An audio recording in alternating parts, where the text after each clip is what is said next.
Mark, welcome to the Dr. Bob Show. Thanks, Dr. Bob. Tell me about a common cold. If somebody doesn't feel good and they got a runny nose and they ache and they got a little fever, I want an antibiotic. What's the problem with that?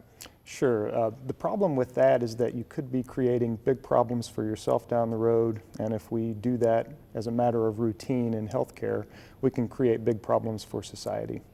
So why would it cause a problem? I had a cold, it was an infection. Didn't the antibiotic work for that kind of infection? Unfortunately not. Most people that have bronchitis or the common cold, or even most people with sinus infections, sinusitis, actually are infected with a virus, and an antibiotic just will not do anything to kill a virus. So where does it harm the person then?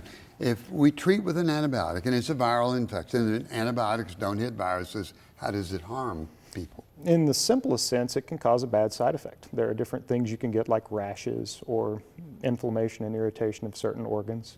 Those are concerns, but the bigger deal that we see over time is that the bacteria that live on and around your body, when they get exposed to this antibiotic, they can slowly start to mutate and slowly start to develop resistance. And over time, when you do develop a bacterial infection, it's likely that it's going to be with something resistant to common antibiotics, especially if you've taken some antibiotics recently.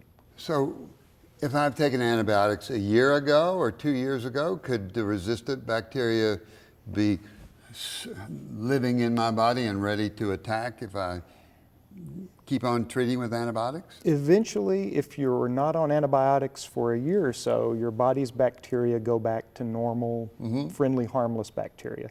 But the effect on your body can last up to a year, perhaps 2 years. So how does the doctor know whether to treat with an antibiotic or not? If somebody has fever and chills and don't feel good and they've got an infection and, drink a lot of water and have some orange juice, get some sleep and some rest and you'll be better tomorrow. Sometimes that doesn't hit the right tune with the patient. It doesn't always, and patients come to their physician expecting to have something provided to them that will help them feel better.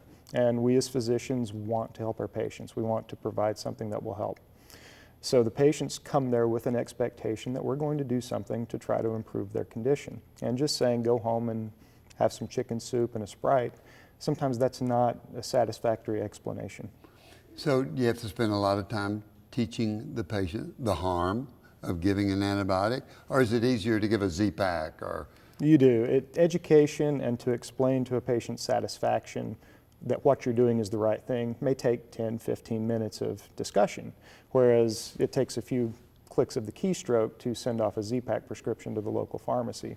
And sometimes the path of least resistance for a busy physician, especially this time of year when it's flu season and there's a lot of respiratory viruses around, sometimes the path of least resistance is taken. And sometimes that could be the worst thing that we as physicians could do, is to take that position.